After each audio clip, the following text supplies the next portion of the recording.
They called her worthless, cast her out like trash. But from the ashes of betrayal, she rose as a queen to rewrite her destiny and light the way for others. The grand living room of the mansion Lina once called home was a battlefield of words and heartbreak. Clarice, her mother-in-law, stood tall, her voice dripping with venom. "You're a stray, Lina, useless and unneeded. You brought nothing but misfortune to this family." Beside her, Emma, her husband Antonius's mistress, smirked with smug triumph, her presence a dagger in Lina's heart. "You don't belong here," Clarice spat, "and neither does your son." Lina's arms tightened around her 7-year-old Marcus, who clung to her, his small voice trembling. "Mommy, why is Daddy letting her stay?" Antonius stood silent, his cold gaze offering no defense, no warmth. Emma's words sliced deeper. "He loves me, always has. You were never his choice." Lina's pride crumbled under the weight of their cruelty, but her friend Alana stepped forward, her voice fierce. "You can't do this. She's his legal wife." Clarice's response was unyielding. "Leave, or live with Emma here." Lina's heart shattered, but as she held Marcus and walked out, each step on the cold marble floor ignited a spark within her. This wasn't defeat. It was the birth of her fight. At a small coffee shop they used to frequent, Alana revealed the betrayal that tore Lina's world apart. On her laptop screen was a legal document, a signed agreement between Antonius and Emma, outlining their plan: marry Lina for her inheritance, then discard her for Emma. "He never left her," Alana said softly, her eyes full of apology. Lina's tears fell as she whispered, "I was their pawn." Her wedding day flashed before her. Antonius's promises, his kisses, all lies. Alana's embrace was a lifeline. "You're not to blame for loving him. His deceit doesn't define your worth." As they walked to Alana's home, where Lina and Marcus would stay temporarily, a resolve began to form. "I won't let them win," Lina vowed, her voice steady despite the pain. Alana nodded, her eyes fierce. "Then bring back the woman you were before them. You're stronger than you know, Felicity Lra." That night, Marcus's fever spiked, and Lina's heart raced as they sped to a clinic. "Please help my son," she pleaded, her voice breaking. Nurses rushed Marcus into care, and Lina stood outside the treatment room, tears streaming down her face. Alana held her, whispering, "He'll be okay. You're not alone." The doctor emerged, his smile gentle. "He's stable now, thanks to you acting fast." When Lina entered the room, Marcus's small hand reached for hers. "Don't be sad, Mommy. I'm okay as long as I'm with you." His words were a beacon, lighting a fire in her soul. Lina wasn't just fighting for herself. She was fighting for the son who gave her strength, the boy who deserved a world free of betrayal. Determined to reclaim her life, Lina took Marcus to Italy, to the life she abandoned for a love that turned out to be a trap. As their car pulled up to a grand mansion in Florence, guards bowed deeply. "Benvenuta, Lady Felicity Lra." Her heart pounded. This was her true home, the one she'd left behind. Inside, her parents, Duke Federico and Duchess Isabella Monte Verde, welcomed her with tears of joy. "You're home, sweetheart," her mother whispered, pulling her into a tight embrace. Lina knelt, her voice breaking. "I'm sorry I left you for him." Her father lifted her up, his eyes warm. "We never stopped loving you. You're our daughter always." Marcus, wide-eyed, explored the sprawling estate, his voice full of wonder. "Mommy, am I a prince here?" Lina smiled, smoothing his hair. "You're more than that, my love. You're my heart."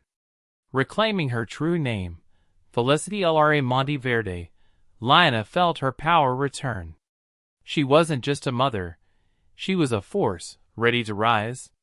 Back in the U.S., Felicity returned to the mansion that had once been her prison, now armed with divorce papers and ownership documents. Dressed in a sharp white dress, her head held high, she faced Clarice, Emma, and Antonius.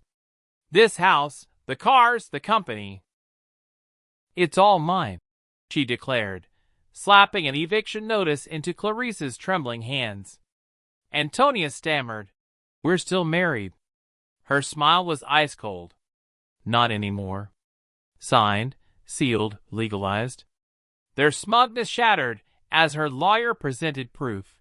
Every asset was in Felicity Lra Monte Verde's name. "You're the ones leaving," she said, her voice unwavering.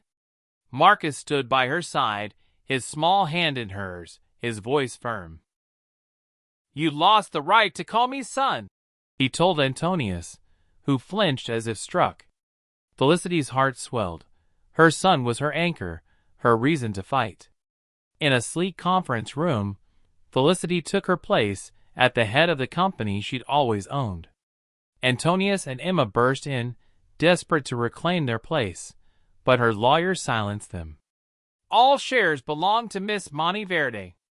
Always have." The board watched in awe as she declared, "This is my empire now." Later, she acquired Emma's boutique, the last symbol of their pride, and transformed it into a vibrant coffee shop. Emma begged, tears streaming down her face. "Please don't take this. It's all I have." Felicity's reply was firm. "You destroyed my mercy when you broke my family." As Emma crumpled, Felicity felt no joy in her fall, only resolve to build something better. Back in Italy, a celebration awaited at the Monte Verde estate. The grand dining hall was adorned with flowers, candles, and a banner reading, "Welcome home, Lady Felicity and young Master Marcus." Marcus grinned, running to his grandparents, who enveloped him in warm embraces. "This is our home, Mommy," he exclaimed, his eyes bright. Felicity knelt beside him, her voice soft. "Yes, sweetheart, where we belong." Surrounded by her family's love, Felicity knew she'd reclaimed her life. Not as a victim, but as Lady Felicity Lra Monte Verde, a woman reborn, triumphant, and unstoppable. She'd reclaimed her empire, but could she build a legacy that would shine brighter than her pain and inspire a world beyond her own? Settled in the Monte Verde estate, Felicity embraced her role as the heir to an international empire. The sprawling gardens, bursting with roses and golden trumpet vines, and the marble halls that echoed with history were no longer just memories. They were her present, her future. She enrolled Marcus in a prestigious Florence school, where he thrived, his laughter filling the estate as he played with new friends, his sketchbook always in hand. One evening, as they sat on the veranda, Marcus showed her a drawing of their new home, the mansion glowing under a starry sky. "Mommy, I want to make you proud," he said, his eyes shining. Felicity kissed his forehead, her heart full. "You already do, my love. Every day." Her parents, proud yet gentle, guided her back into the family business. "You were always meant to lead," her father said, handing her the reins of Monte Verde International, a conglomerate spanning real estate, technology, and philanthropy across Europe and beyond. Felicity didn't just lead, she transformed. She saw the pain she'd endured and decided it wouldn't define her. Instead, it would fuel her mission. She launched the Monte Verde Hope Foundation, dedicated to empowering women who'd faced betrayal or hardship. The foundation funded shelters, provided scholarships, and offered mentorship programs, all in Marcus's name. "This is for you, sweetheart," she told him, "so no one feels discarded like we did." Marcus beamed, sketching logos for the foundation, his creativity a spark that lit up her vision. The coffee shop, built on the site of Emma's former boutique, became a community hub in the U.S., its walls adorned with Marcus's vibrant artwork. Locals gathered there, sharing stories of resilience, and Felicity ensured every profit went to the foundation. Alana, who'd moved to Italy to join her, managed the new ventures with her trademark wit. "You're not just rising, Felicity, you're soaring," Alana said one evening, clinking glasses in a Florence cafe overlooking the Arno River. "This is bigger than revenge. It's redemption." News from the U.S. filtered through. Antonius and Emma were bankrupt, their business ventures collapsed under debt, and Clarice, weakened by a stroke, faded into obscurity. Felicity felt no joy in their downfall. Her focus was forward. "Karma did its work," she told Alana, sipping her coffee. "I'm building something better, something lasting." Her foundation grew, opening centers in Rome, Paris, and New York, each one a beacon for those rebuilding their lives. She hired women who'd escaped toxic relationships, giving them roles in her company and training them to lead. "You're not your past," she told a group of new hires at a Rome center. "You're your potential." Their grateful smiles mirrored her own journey, and she knew she was making a difference. One sunny afternoon, Marcus ran to her with a letter from his school. "Mommy, they want you to speak at the assembly," he exclaimed, waving the paper. Felicity smiled, realizing her story had spread, not as a tale of vengeance, but of resilience and hope. At the event, she stood before a crowd of students, parents, and teachers, her voice steady and warm. "Pain can break you, or it can build you. I chose to build, for my son, for myself, for others who need to know they're enough." Marcus clapped loudest from the front row, his grin lighting up the room. As she stepped down, a young girl approached, her voice shy. "You make me believe I can be strong too." Felicity knelt, her heart swelling. "You already are, sweetheart. Never let anyone dim your light." The girl hugged her, and Felicity felt her purpose solidify. This was her calling, to lift others as she'd lifted herself. Back at the estate, Felicity hosted a gala to expand the Monte Verde Hope Foundation, inviting global leaders, philanthropists, and local families. The grand ballroom sparkled with chandeliers, and the air hummed with soft music and laughter. Marcus, in a tiny suit, stole the show, handing out flowers to guests and charming them with his sketches. "This is my grandson," Duchess Isabella said, her eyes misty with pride. "Our dream come true." Felicity's parents watched from the sidelines, their smiles radiant. "You've given us more than an heir," her mother said, squeezing her hand. "You've given us hope for a better world."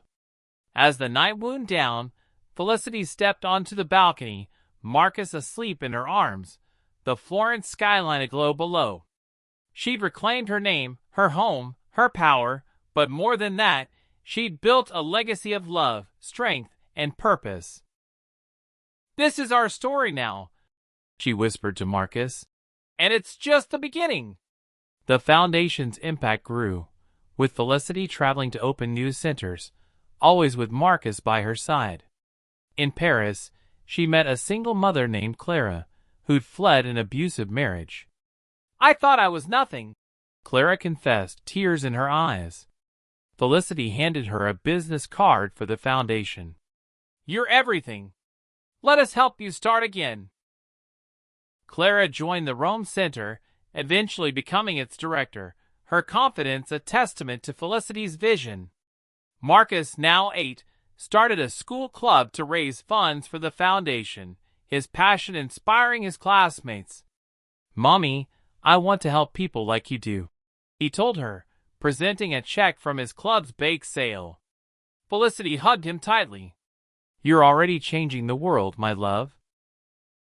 In Florence, Felicity renovated the estate's East Wing into a training academy for the foundation, offering courses in business, technology, and self-defense. She taught the first class herself, sharing her story to a room of women from across the globe. "I was betrayed, discarded, told I was nothing," she said, her voice steady. but I remembered who I was. Felicity Lra Monte Verde. You, too, can remember who you are. The women applauded, their faces alight with determination. Alana, watching from the back, whispered, "You're not just their leader, you're their light." One quiet evening, Felicity sat with her parents in the estate's library, the fire crackling softly. "We always knew you'd return," her father said, his voice thick with emotion. "But we never imagined you'd become this, a force for good." Her mother nodded, tears shining. "You've made us proud, not just as our daughter, but as a mother, a leader, a beacon." Felicity's eyes misted. "I couldn't have done it without you, or Marcus." Her son, curled up with a book nearby, looked up and grinned. "We're a team, Mommy." She laughed, pulling him close. "The best team." As the months passed, Felicity's empire grew, but her heart remained rooted in love for Marcus, her family, and the countless lives she touched. She launched a global campaign, Rise Above, encouraging people to share their stories of overcoming hardship. Videos flooded in, from a teacher in London who'd rebuilt her life after loss, to a chef in Tokyo who'd started over after betrayal. Felicity featured their stories on the Foundation's platform, amplifying voices that had been silenced. "This is what strength looks like," she told a news outlet, Marcus by her side. "It's not about revenge. It's about rebuilding for yourself and others." One crisp morning, Felicity and Marcus walked through the estate's gardens, the air fragrant with lavender. Marcus pointed to a butterfly landing on a rose. "Look, Mommy, it's free now like us." Felicity smiled, her heart light. "Exactly, sweetheart. We're free to fly, to grow, to be who we were meant to be." She thought of the pain she'd endured, Antonius's betrayal, Clarice's cruelty, Emma's smugness, and realized it no longer held power over her. She'd turned it into purpose, into a legacy that would outlast her. The Monte Verde name, once a symbol of wealth, now stood for hope, resilience, and love. As they returned to the mansion, Alana greeted them with news. "The Foundation's been invited to the UN to present Rise Above. They want you to speak, Felicity." Felicity's breath caught. This was bigger than she dreamed. "We'll go together," she told Marcus, who nodded eagerly. "I'll draw the logo for your speech," he said, already sketching in his mind. Felicity laughed, her heart soaring. She wasn't just Felicity Lra Monte Verde, heir to an empire. She was a mother, a leader, a light for those lost in the dark. And with Marcus by her side, she knew no dream was too big, no challenge too great. Love Felicity's journey from betrayal to triumph? Want more stories of resilience, empowerment, and unbreakable love? Subscribe now for weekly tales that lift your spirit and ignite your heart. Join our family and rise above with us.